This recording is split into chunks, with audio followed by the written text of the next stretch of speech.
भोर भयो उठे जाग मुसाफिर, ए नए शहर को जाना है। भोर भयो उठ जाग मुसाफिर, नए शहर को जाना है।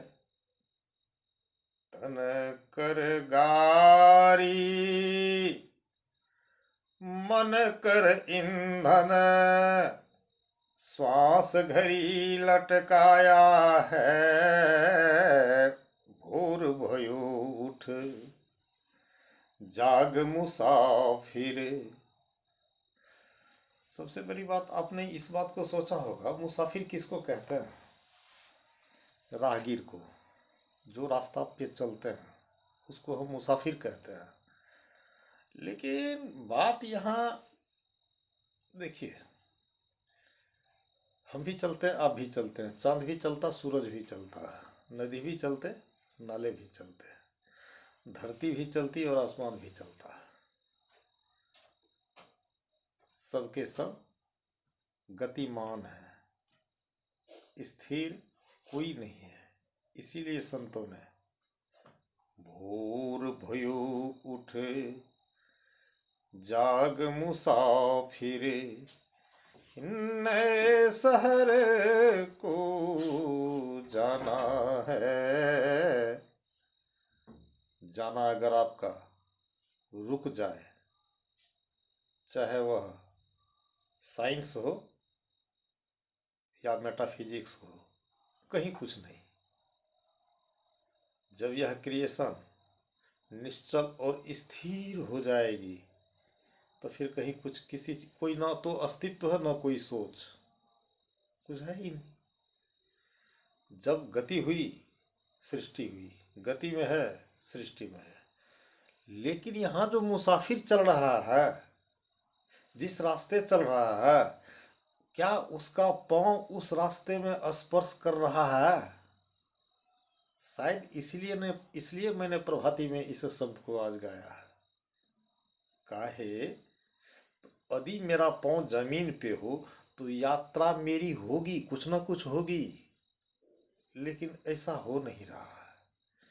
हम अपने जीवन के रास्ते में, जीवन के पटरी पर जहाँ हैं वहीं का वहीं पाते हैं।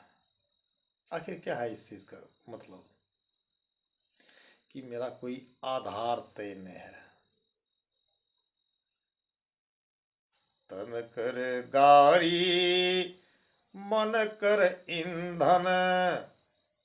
इस शरीर के गाड़ी में मन एक मशीन है, वह इस शरीर को ड्राइव करती है। और कितना देर में कहाँ तक पहुँचना है, इसके लिए आपके अंदर में एक घड़ी है जिसका नाम है सांस। सांस एक ऐसी घड़ी है, यदि आप 1 मिनट में 60 बार सांस लेते हैं या 50 बार सांस लेते हैं तो 50 बार का सांस लेना तो 1 मिनट हो गया। आइंस्टीन ने घड़ी की आविष्कार करी, ठीक है। क्या उससे पहले समय काल नहीं था? कैसे था? तो 50 बार सांस लिए तो 1 मिनट हो गया होगा। इस भांति 24 घंटे में नॉर्मल 21,500 सांस हम लोग ले चुके होते हैं।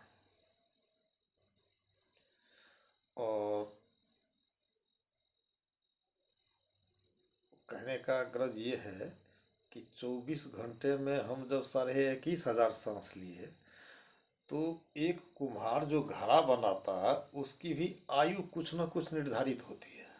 जब बैल हो, गाय हो, भैंस हो, जमीन हो, आसमान, हर कुछ का एक आयु, एक वृक्ष है उसकी भी आयु, एक सर्प है उसकी भी आयु, हमारी भी आयु है। तो सब कुछ की आयु है। तो फिर इस शरीर की जो आयु है उसका मूल्यांकन कीजिए कि कितना सांस लेने के बाद ये शरीर के सारे कंपोनेंट ब्रेक हो जाएंगे। मनुष्य कितना जीता है औसतन? वैसे इस शरीर का लास्टिंग होता है 120 वर्ष, एज ए मेटाफोरिकल। अच्छा, तो 120 वर्ष में अगर आप गुना भाग करेंगे तो 96 करोड़ सांस हो जाता है। तो 96 करोड़ सांस लेने के बाद यह शरीर गिर जाए या शरीर रहते 96 करोड़ सांस ले, हिसाब किताब तो यही आता है। लेकिन होता क्या है, न तो हम लोग अपने जीवन को परख पाते हैं, न जीवन हमें परख पाती है, न हम दुनिया को परख पाते हैं, न हम दुनिया को जी पाते हैं। इस बीच में जो दुविधाएं उत्पन्न होती है, जिसके चलते आज देखिए हमारे घर के सामने हरिजन की बस्ती है, वहाँ छोटे छोटे बच्चे लोग बीड़ी सिगरेट दारू शराब पीते, और स्वास्थ्य विज्ञान का उसको कोई चिंता और गम नहीं है, न जानकारी है। उम्र कम हो जाती, लोग बीमारी में जल्दी मर जाते हैं। अच्छा ठीक है, इसी के आप विपरीत जाएंगे तो प्राचीन जमाने में जंगल में रह के जो ऋषि मुनि तपस्या के बल पे, चर्चा के बल पे, फल फूल खा करके इस जीवन और शरीर को स्वस्थ रखा, उसने 100 को आगे भी जिया है, 120 वर्ष भी जिया है, 150 वर्ष भी जिया है, 200 वर्ष भी जिया है।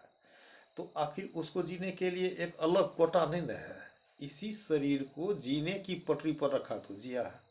या नहीं तो हम दुर्व्यसन में, दुराचार में, दुर्विचार में फंस जाए तो यही हमारी उम्र कम हो जाती है। तो उसका मैं कॉन्सेप्ट यहाँ नहीं है, यहाँ है कि हमारी यात्रा।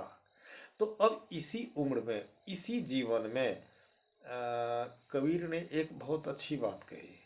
वह क्या था, चलते चलते पाँव थका, नगर बचा 9 कोस, बीच जंगल में डेरा पड़ा, कहो कवन के दोष।